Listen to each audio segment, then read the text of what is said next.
Do you guys believe in black magic, voodoo, or casting a love spell? In this video, I have 4 incredible stories that dive deep into these mystical practices and their impact on real lives. From encounters with spirits to the breaking of powerful spells, these stories will leave you questioning what you know about the supernatural. Stay tuned and prepare to be amazed by the world of magic and mystery. Story number 1. In 2003, my father took our rent money to the casino and lost it. This left us with a choice: buy food or pay the rent with the leftover money. Our family didn't have much of a choice, so my parents chose not to pay the rent. When our landlord asked my parents about it, they explained they were short on cash and promised to pay double the following month. The following month, we received our money from the government, and my parents thought they could take it to the casino and try to double it. They returned empty-handed. We didn't pay rent for 2 months straight, and the landlord evicted us. Our landlord gave us about a week to move out, and my parents were angry. Our family attended church, not because we really wanted to, but to seal away my father's voodoo spirits. My father had practiced voodoo to the point where the demon he served was making him sick.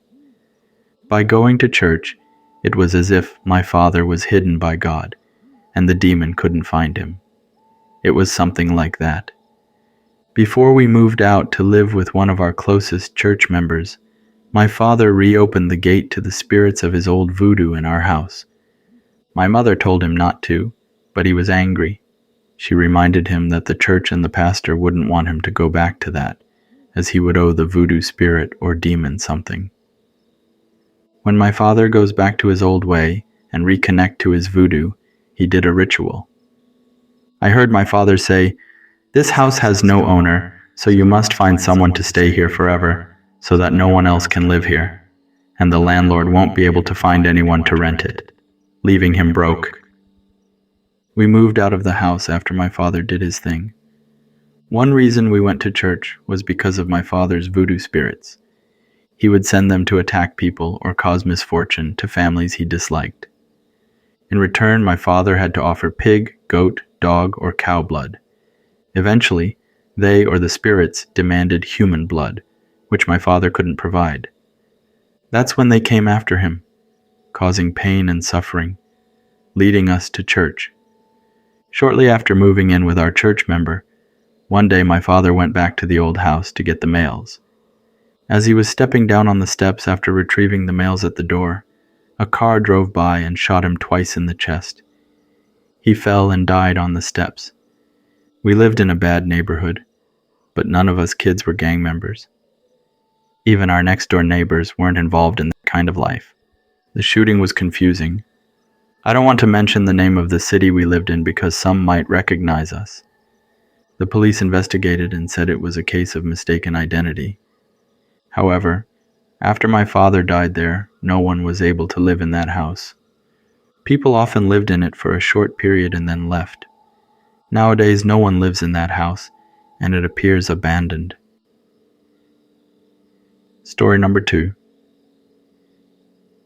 For those of you who don't know, people who practice black magic are feared and despised by everyone. Even their own clans will abandon them. While their clans may act nice to them out of fear, when there's a gathering or ceremony, those who practice black magic are not invited. Often, if you know black magic and have used it on others, you usually end up alone.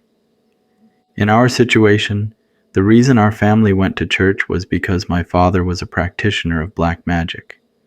One benefit of going to church was that we received help from the church community, even when our relatives wouldn't help us.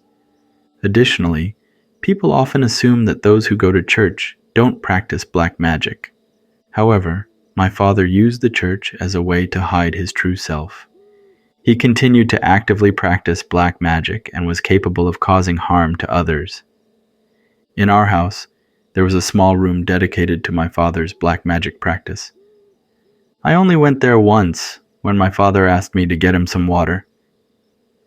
I remember walking in and seeing stuffed animals, all dogs, candles, and other items.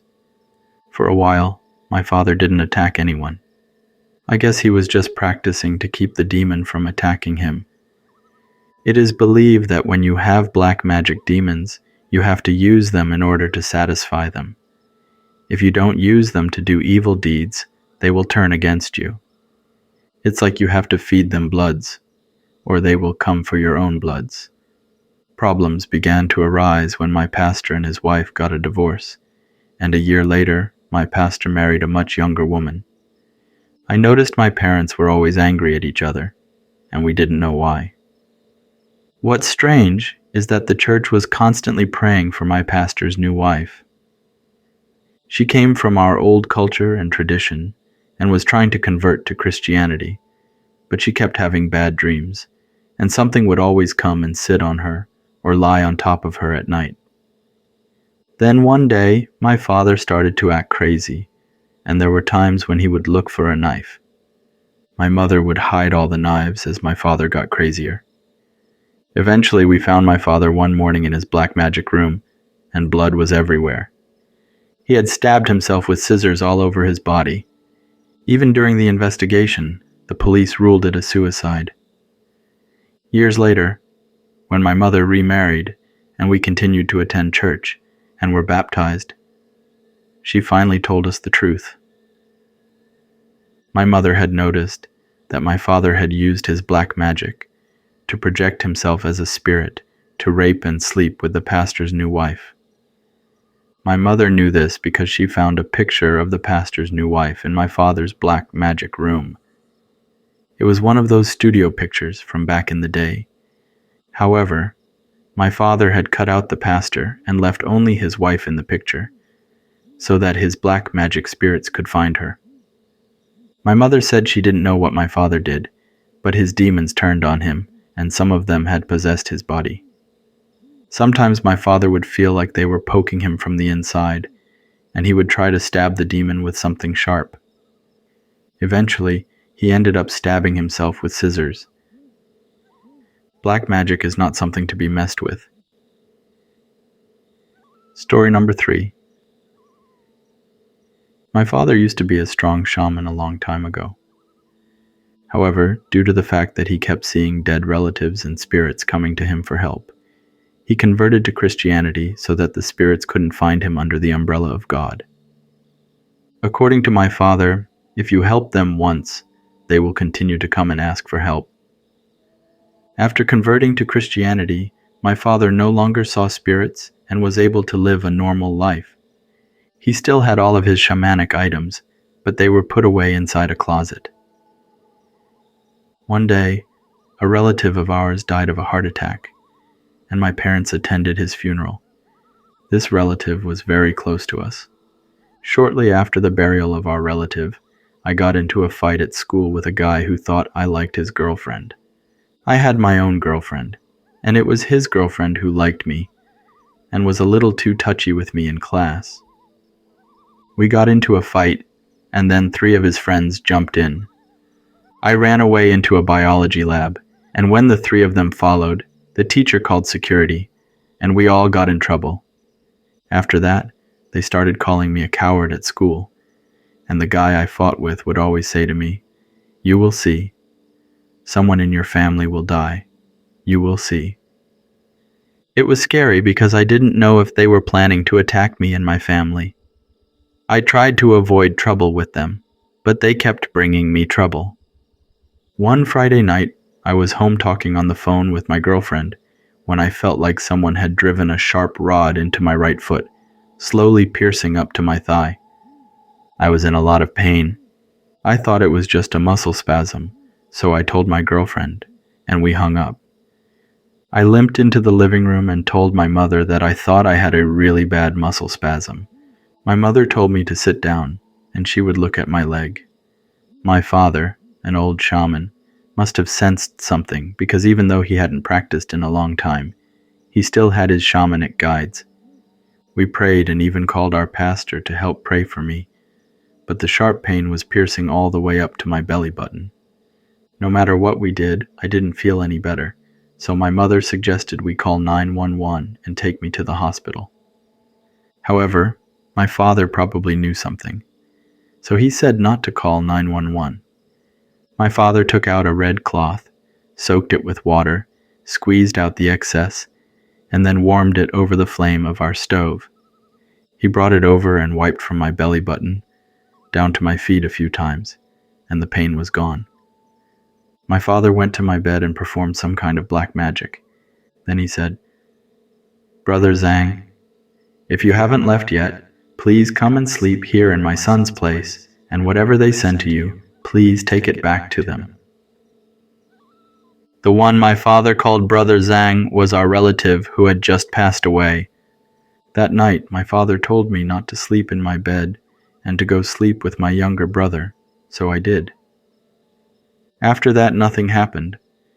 But on Monday, when we went back to school, there was news that the guy I had fought with had just lost his father to a massive heart attack. So, I have no idea what my father sees or knows. He never tells me anything, and I'm afraid to ask him. Story number 4. First of all, I just want to say that I have nothing against my father. I love him to death, but for the longest time, I've always wondered what my mother saw in him. Lucky for me and my siblings, we all look a lot more like my mother's side of the family. That's all I'm going to say here. I still remember when my mother was very sick and constantly ended up in the hospital. We would take her there because she showed symptoms of a stroke. Once she arrived, they checked her and she was normal. They did blood work and everything was fine. That same day, the hospital would discharge her. The next time, my mother had symptoms of heavy bleeding. Her bowel movements were completely black, and she was always very low energy and drowsy. We took her back to the hospital, and all her blood work was fine. She wasn't even anemic. My mother continued to have these symptoms, but she was never admitted to the hospital because everything always turned out to be okay. Given the situation, we sought a spiritual healer in our community, usually a shaman or a fortune teller. My parents initially sought help from 2 shamans. Both told them that my mother had a female spirit attached to her, and it was hard to get rid of. One of the shamans even suggested that my mother convert to Christianity to create a barrier around her so the ghost lady couldn't latch onto her anymore.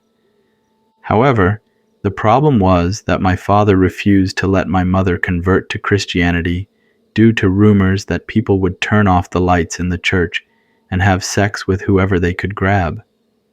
I'm not sure if this was true or just a rumor from the 1980s and 1990s. Back then they called it the lights off church. My father was always at work, and my mother was always so sick. One day my mother went against my father's wishes and called one of her aunts over to pray for her.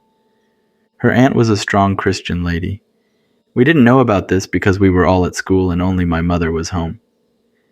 Each time the aunt came over and prayed for my mother, she got better and had the energy to make food for us when we came back from school. Before that, she was always so low energy and couldn't cook for us. When we came back from school, we either fried some eggs or just ate instant noodles. My mother was getting better, and even my father noticed it. Eventually, my mother was honest with my father and told him that her aunt had been coming over to pray for her, and she had been getting better. My mother convinced my father to talk to her aunt about their church. My father was open to it, and my aunt invited us to go to their church for a month.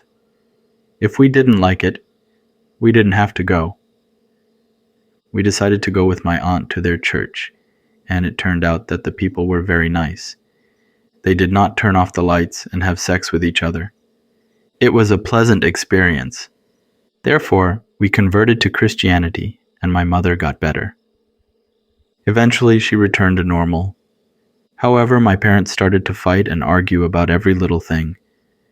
It was strange because my mother was nice to everyone else, but she was mean to my father. Her tone of voice changed and became disrespectful towards my father. Eventually, my father started to threaten my mother about leaving her. The problem dragged on for almost 2 months. I secretly told our pastor about our family problems at home and how it stressed me out. One day, my pastor told my parents that the church members wanted to come and see us. Since we were new to their church, they wanted to see where we lived and come pray for our family. That evening, the pastor and our church members came over, and it was very nice. My parents were on their best behavior. After some praying and getting to know each other's families, my pastor asked if my parents had any problems in their marriage. To make a long story short, they admitted to our church about their problems. My mother had to be honest with God, so she said she didn't know why, but it was like she had been in a dream for a long time and just woke up hating my father the way she did when they were teenagers in Southeast Asia. She didn't think about leaving or cheating on my father, but she didn't know why or how she came to like my father and marry him. To be honest, my mother didn't know why she married such an unattractive man when she was the most beautiful girl in their village back then. When it was my father's turn, he confessed that back in the day, he had used black magic to make my mother fall in love with him. My father couldn't get my mother's attention back then. Therefore, he consulted an old Thai lady who knew black magic. The lady told my father that she could make my mother fall in love with him, but it would only be temporary. To make it permanent, my father had to get a sample of my mother's menstrual blood, which she would use to make my mother fall in love with him and stay in love. After that, my father stalked my mother and followed her closely. Back then, the village had no bathrooms, so people usually did their business behind the bushes. To make a long story short, my father was able to get a sample of my mother's menstrual blood and took it back to the old lady. My father paid the old lady a lot of money to cast a spell on my mother. Eventually, when my father approached my mother, she enjoyed talking to him. After they dated for a few months, my father brought my mother home as his wife. When we converted to Christianity, the spell was broken and my mother was freed from it, which caused her to despise my father. However, with the guidance and advice of the church, my parents were able to love each other again, and today, we're one big happy family. Back then, right after we converted to Christianity, my father said he saw a hideous lady in his dream. In the dream, the lady was crying uncontrollably to my father and told my father that she can no longer be with him. I guess that lady in my father's dream was the female spirit that latched onto my mother when a love spell was casted onto her. Thank you for listening. That's all for this video. Thank you for making all the way through and supporting my stories. Have a wonderful day or night.